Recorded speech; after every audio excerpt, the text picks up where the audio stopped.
നമ്മൾ വിചാരിക്കും എനിക്കൊരു പ്രശ്നവുമില്ല, എനിക്കെല്ലാം ഉണ്ട്, എനിക്ക് ആളുകളുണ്ട്, സ്വാധീന ശക്തിയുണ്ട്, സാമ്പത്തിക ശേഷിയുണ്ട്, ഒന്നും എനിക്ക് സംഭവിക്കുകയില്ല എന്ന് നമ്മൾ ചിന്തിക്കുമ്പോഴാണ് നമ്മൾ പ്രതീക്ഷിക്കാത്ത സമയത്ത് ഇതെല്ലാം നമുക്ക് നഷ്ടപ്പെടുന്ന ഒരു സമയമുണ്ടാകുന്നത്. കാരണം ഇതൊന്നും സ്ഥിരമല്ല, അസ്ഥിരമായ കാര്യമാണ്. എന്നാൽ സ്ഥിരമായ കടന്നു പോകാത്ത ഒരു വ്യക്തി മാത്രമേ ഉള്ളൂ, അത് മാറ്റമില്ലാത്തവനായ ദൈവം മാത്രമാണ്.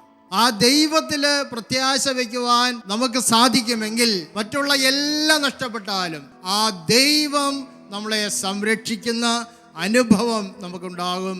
ജീവിതത്തിലെ തോരാ മഴയുടെ നിമിഷങ്ങളിലും നാളുകളിലും സുരക്ഷിതത്വം അനുഭവിക്കുവാനായിട്ട് നമുക്ക് സാധിക്കും. അതുകൊണ്ടാണ് സങ്കീർത്തകൻ പറയുന്നത്, ദൈവത്തിൽ മാത്രമാണ് എനിക്ക് ആശ്വാസം, ദൈവത്തിൽ മാത്രമാണ്, മറ്റൊന്നിലും എനിക്ക് ആശ്വാസമില്ല, അവിടുന്നാണ് എനിക്ക് രക്ഷ നൽകുന്നത്.